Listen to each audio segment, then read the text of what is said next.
कपड़ा पहनने से कोई साधु नहीं होता। साधु मन से होता है और साधना से होता है। जो साधना भक्ति भाव से अपने माता पिता की, अपने बच्चों की, अपने बीवी की, अपने परिवार की, अपने देश की, गांव की, परिवार, जो पूरे राष्ट्र की सेवा करता है, वो सर्वोपरि साधना है। वो वही साधना है।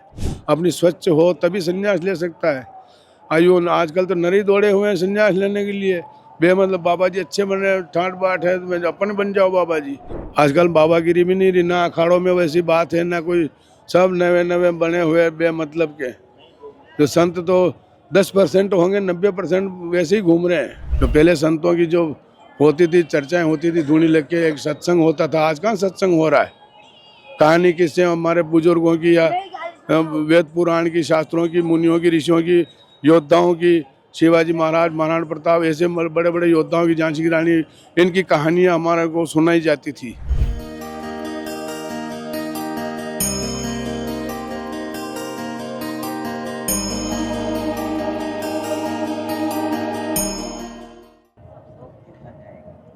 ये आपकी पोता शिष्य है, पोता शिष्य सब है, लाइन लगी हुई है यार, वर्षों से, हजारों वर्षों से चला आ रहा है। तुम्हारा भी चला। साथियों, प्रयागराज महाकुंभ में लगातार संतों के दर्शन करा रहा हूँ। गुरु कृपा और हरि कृपा से हो रहा है। मैं तो निमित्त मात्र बना हुआ हूँ और जिन संतों के दर्शन करवा रहा हूँ, साथ साथ मैं सत्संग भी लेने की कोशिश कर रहा हूँ। गुरु जी, पहले तो मेरी तरफ से, समस्त भक्तों की तरफ से आपके चरणों में साक्षात दंडवत प्रणाम। गुरु जी, जैसे क्या होता है कि भगवत प्राप्ति, सभी कहते हैं भगवान को पाना है, संत भी कहता है, गृहस्थी भी कहता है। असलियत में भगवत प्राप्ति का मार्ग क्या है? क्या ऐसे हठ योग करने से भगवान की प्राप्ति होती है या सेवा करने से होती है? असलियत में जो सुलभ और सरल है भगवत प्राप्ति का मार्ग बताइए गुरु जी। भगवत प्राप्ति का मार्ग है, सबसे पहले सेवा सर्वोपरि है। भगवान स्वयं सेवा करने आए थे यहाँ। माता पिता की, अपने भाईजनों की, परिवार की, गांव की, देश की, अपने जो राष्ट्र की सेवा करता है, वो सर्वोपरि है। और वही साधना है। साधना वही है कि अपना साधना के हिसाब से जो अपना कर्म करता रहे और निश्चल भक्ति रहे, निष्कपट रहे और भाव से सेवा करता रहे। और सेवा का ही फल साधना है। साधना से साधक बनता है और उसी साधु कहते हैं। साधु कोई कपड़ा पहनने से साधु नहीं होता है। कपड़ा पहनने से कोई साधु नहीं होता। साधु मन से होता है और साधना से होता है। जो साधना भक्ति भाव से अपने माता पिता की, अपने बच्चों की, अपनी बीवी की, अपने परिवार की, अपने देश की, गांव की, परिवार, जो पूरे राष्ट्र की सेवा करता है, वो सर्वोपरि साधना है। वो वही साधना है। साधु कोई अलग से नहीं होता है। साधना करता वही साधु। सेवा का भाव रखे मन में और अच्छा भाव रखेगा, वही साधु बन जाएगा। सेवा करेगा, वही साधु बन जाएगा। पशु पक्षी जीव जंतु सबकी एक भाव रखे, सबकी सेवा करना चाहिए। गुरु जी, जैसे हमारी एक चीज होती है, दिन में हम इतने झूठ बोल पाते हैं। आपकी भाषा में कहते हैं झूठ बोलने पाप है और सबसे झूठ बराबर कोई पाप ही नहीं माना गया आपकी भाषा में, संतों की माने। और हम गृहस्थी है, जो व्यापार कर रहा है, कोई कपड़े का काम कर रहा है, चाहे सोने चांदी का, वो दिन में 10 झूठ नहीं बोलेगा तब तक उसका घर का राशन या दाल भात नहीं आएगा। तो अब झूठ पाप है और झूठ बोलना भी पड़ रहा है। अब थोड़ा मार्गदर्शन उनको बताइए, क्या करें? झूठ बोलना कोई पाप नहीं है, ऐसी बात नहीं। झूठ सार्थक होता है। यदि अपने स्वार्थ के लिए झूठ बोला जाता तो वो पाप है। निजी स्वार्थ के लिए झूठ बोलेगा वो पाप है। और परमार्थ के लिए यदि झूठ भी बोलता है तो वो पाप नहीं है। हाँ, जैसे कोई साधु आ रहा है और एक शिकारी आ रहा है, उसके पीछे खरगोश लगा, वो खरगोश महात्मा के कुटिया में घुस गया। शिकारी आया, बोले महाराज यहाँ खरगोश आया। अब वो झूठ बोले कि आया है तो घर में है, उन कुटिया में है, और सत्य बोलता है कि वो कुटिया में है।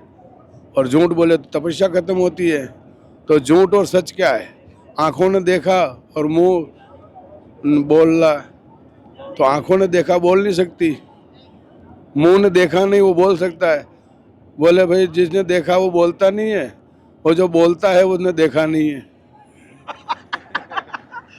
कि जो देखा है वो बोल नहीं सकता, बोलता वो देखा नहीं है। ये छुटकारा पा लिया। तो झूठ का है, निजी स्वार्थ के लिए झूठ बोलेगा तो वो पाप है। अच्छा। और परमार्थ के लिए झूठ भी बोल जाएगा तो वो पाप नहीं है। किसी को फांसी लग रही हो और वहाँ पे एक झूठ के लिए उसकी फांसी रुक रही हो तो वो झूठ भी 100 सत्य के बरोबर है। ऐसी बात नहीं है।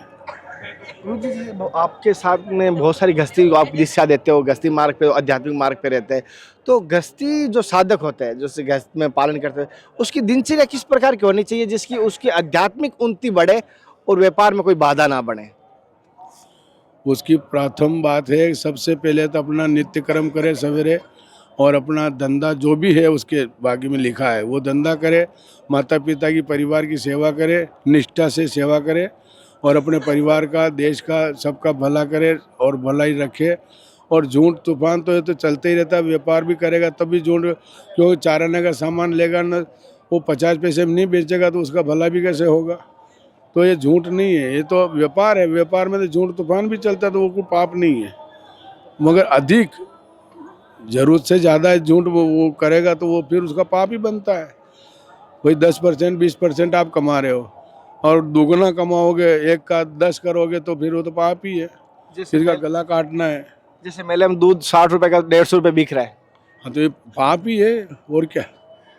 भाई आप निजी स्वार्थ के लिए आप अपना दूसरों का पेट काट रहे हो। गरीब आदमी हो या मेला करने आया, जुगती मुक्ति से अपना लेके आया और उसका तो हाँ काट दो साले को, ऐसा थोड़ी होता है। आपका 50 रुपये है तो 100 रुपया भी ले रहा तो मजबूरी है, मजबूरी में लेना ही पड़ेगा। 200 को भी देगो तभी लेगा बेचारा। बाकी 40 का है, 50 का है, 60 का है, तो कोई बात नहीं चलेगा। अब तुम डबल कर रहे हो, डायरेक्ट ट्रिबल कर रहे हो, चौबल कर रहे हो तो ये तो पाप ही है, सरे सर पाप है, अच्छा नहीं है ना। गुरुजी जैसे एक मैं संत जीवन की एक बात आती है, जैसे 16 पिंडदान की बात आती है, क्या एक सुना है कि कोई कहते हैं 16 पिंडदान अपने परिवार का खुद का हो जाता है, क्या गुरु का भी कोई पिंडदान होता है क्या, ये परंपरा में ऐसा कुछ है? नहीं, गुरु का कोई पिंड नहीं होता, वो तो आचार्य महामंडलेश्वर जो होते हैं हमारे। संन्यास जब ग्रहण करते, ग्रस्त में से आता है कोई भी व्यक्ति, वो संन्यास ग्रहण करता है तब उसके पिंड प्रदान किए जाते हैं गंगा किनारे।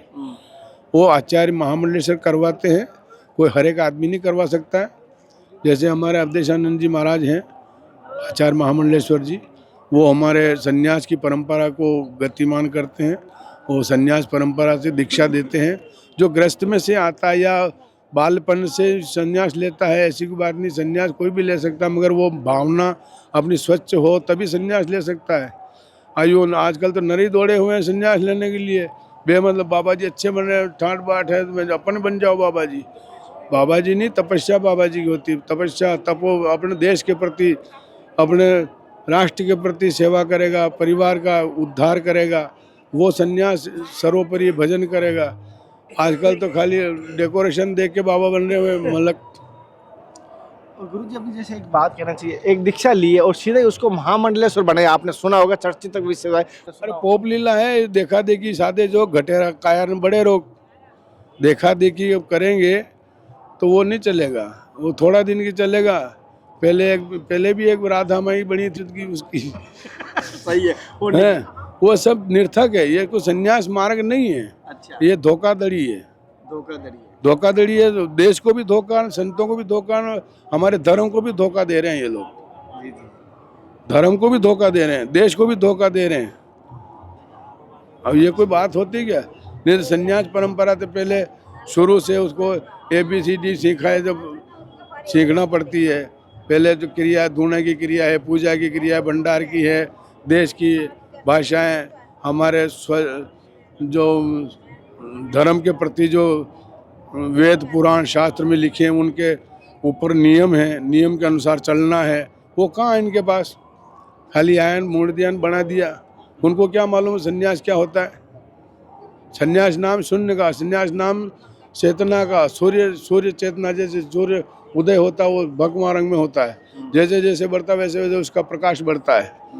संन्यास नाम शिलान्यास का है, जो उन्नति का मार्ग है संन्यास का।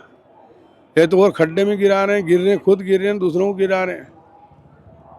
संन्यास नहीं, ये तो खाली ऐसी पोप लीला चल रही है पैसा के पीछे। आजकल पैसा के पीछे भागा हुआ मीडिया। बाबा भी मीडिया में घुसे हुए, नेतागिरी बाबागिरी सब एक ही हो गई सब। आजकल बाबागिरी भी नहीं रही, ना अखाड़ों में वैसी बात है ना कोई, सब नवे नवे बने हुए बेमतलब के। जो संत तो 10% होंगे, 90% वैसे ही घूम रहे हैं।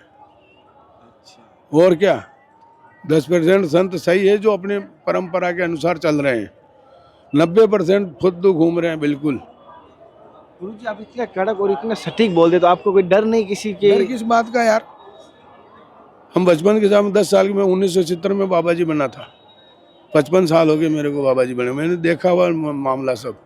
जो पहले संतों की जो होती थी, चर्चाएं होती थी, धूनी लग के एक सत्संग होता था। आज कहाँ सत्संग हो रहा है? कहानी किससे? हमारे बुजुर्गों की या वेद पुराण की, शास्त्रों की, मुनियों की, ऋषियों की, योद्धाओं की, शिवाजी महाराज, महाराणा प्रताप, ऐसे बड़े बड़े योद्धाओं की, झांसी की रानी, इनकी कहानियाँ हमारे को सुनाई जाती थी कि हमारे ऐसे शूरवीर, ऐसे संत हुए हैं, ऐसे हुए हैं। बड़े बड़े संतों की वाणियाँ सब इकट्ठे होके न वाणी बोलते थे संत, सत्संग करते थे, भजन करते थे। आज एक कहीं सुनने को मिल रहा है? और ज़्यादातर डेकोरेशन और तबला भी ले आएंगे तो नाच गाना हो रहा है बेमतलब, डंडियाँ नचा रहे हैं। और क्या ये कोई धर्म है? ये धर्म नहीं है, ना सत्संग है ये। रियल में गुरुजी आज आपने मेरी मन की बात करी। रियल में मैं जिस चीज़ की तलाश करने आया था वो चीज़ छिप रही है और झूठ छप रहा है और सच पता नहीं छिप चुका है। नहीं, वो सब सत्य जो कभी तक नहीं छुपता है। आखिर सत्य है। दबाया गया है कहीं? दबा कितने हजार दबा दे, वो आखिर ऊपर ही आता है। ऐसा कुछ नहीं है। सत्य पराजित नहीं होता है, परास्त हो सकता है। जैसे गुरुजी मेरे से कोई गलती हुई तो मुझे बहुत समझ के माफ कर देना। गलती किस बात की गलती ऐसे ही। है? भाई हमने भी कोई गलत बोल दिया हो तो आप गुरुजी मैं आपके सत्संग लेने वापस आ सकूं क्योंकि जो आप जो बता रहे हो 1970 में आपने दीक्षा ली है तो आपके पास मुझे बहुत कुछ मिलेगा, बहुत कुछ ऐसा लगता है कि मैं आध्यात्मिक मार्ग में आने से पहले ही मुझे आप वो ज्ञान दे पाओगे मैं कि गृहस्थी में भी वो पा पाऊँ। नहीं, गृहस्थ में तो बहुत बड़े बड़े संत हुए हैं यार। जो भगवान गृहस्थ में पैदा हुए हैं। स्वयं नारायण ने, भगवान ने आके न अवतार लिया, गृहस्थ में ही लिया, कोई बाबाओं में थोड़ी लिया। भगवान राम भी हुए तो राजा दशरथ के घर हुए, कृष्ण भी हुए तो परिवार में, यादव परिवार में हुए। तो भगवान गृहस्थ में ही आते हैं, कोई बाबाओं में थोड़ी आते हैं क्या? अब बाद में बनते हैं बनाए जाते हैं। जैसे गुरुजी ने गृहस्थ सबसे बड़ा धर्म है, गृहस्थ परिवार है, सबसे बड़ा पालनहार है। गृहस्थ विष्णु, जनता जनार्दन। जनता में जनार्दन का मतलब भगवान विष्णु। विष्णु पालन करता है। पूरी हमारी जनता सब विष्णु का रूप है, भगवान विष्णु का स्वरूप है ये। और संत है शिव स्वरूप, ये शांत स्वरूप रहते हैं। और आजकल तो उग्र हो रहे हैं सब। शांत कम दिखते हैं, उग्र ज़्यादा दिखते हैं। नारायण का भेष है, उग्र दिखता है, दूरसर इसी समझ के प्रणाम कर लेता हूँ। कुंभ में अभी आया हूँ, 5-10 दिन ही हुआ। मैं तो पहले आया भी नहीं। मैंने मगजमारी में कौन जाए यार, मेरे अवस्था भी नहीं है। 65 साल की उम्र हो गई अभी। मेरे तो चलना भी, पैर से भी नहीं चला जाता, सांस फूलती है। अब ये तो चले लोगों ने लगा लिया, मैं आ गया, नहीं तो मैं आना भी नहीं था कुंभ में। गुरुजी आप विरासत कहाँ हो? नीमच, मध्य प्रदेश। नीमच में? हाँ जो राजस्थान के बॉर्डर के ऊपर ही है? बिल्कुल बिल्कुल, चित्तौड़ के पास। साथियों जैसे महाराज जी से मैंने सत्संग ली, आध्यात्मिक महाराज जी के स्वास्थ्य अनुकूल ना होते हुए फिर भी महाराज जी ने मुझे सत्संग दी और मैं गुरु कृपा मानता हूँ, मेरी हरि कृपा की आध्यात्मिक सत्संग मिली। महाराज जी ने एक बड़ी सच बात कही, मेरे जीवन में झंझोड़ दी। उसी बात को लेकर मैं महाराज जी के पास पार्ट 2 आऊँगा। जैसे पहले के समय आध्यात्मिक सत्संग होती थी, वीरों की कहानियाँ सुनाया करते थे, भगवान की चर्चाएँ होती थी। आज तेरी मेरी, इसका बोर्ड ज़्यादा बड़ा, इसका बोर्ड ज़्यादा बड़ा, इसके कपड़े बड़े, इसकी लाइट बड़ी, ये बातें चल रही है। लेकिन महाराज ने जो से बताया आध्यात्मिक ज्ञान की कोशिश रहेगी, इस ज्ञान की सत्संग को आगे बढ़ाऊंगा। आज के दर्शन और सत्संग कैसे लगे मुझे जरूर बताना। अगले दर्शन और सत्संग से फिर मिलते हैं, तब तक जय हिंद, वंदे मातरम, हर हर महादेव, हर हर कृष्णा, हे नाथ हे मेरे नाथ। मैं आपको बोलूँ नहीं, जय गुरुदेव, जय संत भगवान की, जय ठाकुर।